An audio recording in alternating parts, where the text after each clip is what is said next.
లక్ష్మీ వ్రతం చేసినమా, ధూపమగ్రాపయామి, దీపం దర్శయామి, మహానైవేద్యం సమర్పయామి, పుష్పై పూజయామి అంటే సరిపోదు. ఇవన్నీ మన లోపల ఫస్ట్ ఉండాలి. ఏవేవి? పాతివ్రత్య ధర్మము, మంచి విలువలతో కూడిన జీవితము, మంచి సంస్కారము, నిత్యలు పూజ, ఇంట్లో దీపారాధన చేయడము, పిల్లలను మంచి పెంచడము, ఇరుగుపోరు వారితో మంచి ఉండడము, మంచి మాటలు, సంభాషణ, సుగుణశీలి, మృదు స్వభావి, ఇలాంటి లక్షణాలు ఎవరికుంటాయో ఆ లక్ష్యం వారికి ఉంటాయి అని వ్రత కథలు ఉంటది. సత్యనారాయణ స్వామి వ్రతం ఇవన్నీ కాదు, మెయిన్ కథలో సారాంశం పట్టుకోవాలి. ఆ విలువలు మన దగ్గర ఉంటే మాత కరుణా కటాక్షాలు మన మీద ఉంటాయి. ఇప్పుడు పరమేశ్వరుడు పార్వతికి చెప్పిండ్రు కదా, అట్లా మన గురించి కూడా కైలాసంలో చర్చ జరగాలంటే మనం ఎట్లుండాలి? చారుమతి లాగా ఉండాలి. చారుమతి ఎట్లుంది? సుగుణశీలి లాగుంది. అట్లాంటి గుణాలు ఎవరికి ఉంటాయో వారికి అష్టలక్ష్ముల ఆశీర్వాదం ఉంటది.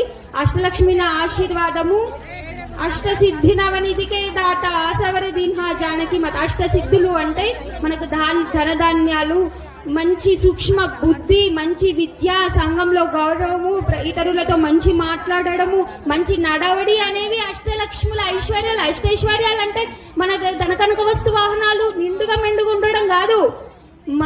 మన లోపల అష్టలక్ష్మి ఆశీర్వాదం ఎట్లుంటదంటే సూక్ష్మ బుద్ధి, మంచి జ్ఞానము, మంచి నడవడిక, ఇతరులతో మంచి మాట్లాడడము, సూక్ష్మంగా ఆలోచించడము, అధర్మాన్ని చేయకుండా ఉండడము, ధర్మాన్ని పట్టుకొని ఉండడము, ఇతరులను పెద్దోళ్ళను గౌరవించడము, ఇవన్నీ అష్ట సంపదలు. అనిమ, లగిమ, గరిమ, ప్రాప్తి, ప్రాకామ్య, ఈశత్వ, వసిత్వ సిద్ధులు ఇవే అష్టసిద్ధి. హనుమంతునికి చెప్తాం, హనుమకి ఇవన్నీ ఉన్నాయి. అంటే సూక్ష్మంగా ఆలోచించే బుద్ధి, ధర్మాన్ని పాటించేది, ఇవన్నీ సిద్ధులే.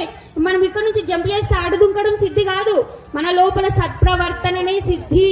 మనం ఈ పూజ చేసుకొని ఈరోజు ఇంటికి వెళ్ళినామంటే మనము ఈ పూజల్లో సామాన్లను చూసి కాదు, మనము భక్తి ప్రధానం, భక్తి పెట్టాలి. అమ్మ ఉంది ఇక్కడ, అమ్మ నన్ను గమనిస్తుంది, నేను ఏది చేసినా అని ఎరుకతో ఉంటే తప్పకుండా అమ్మ ఆశీర్వాదం తప్పకుండా దొరుకుతుంది. మనసు ఎక్కడో పెట్టి మన శరీరం మీద పెట్టి ఇట్లా పంతులు గారు చెప్తున్నారని ధూపమగ్రాపయామి, ఆ నైవేద్యం సమర్పయామంటే సరిపోదు.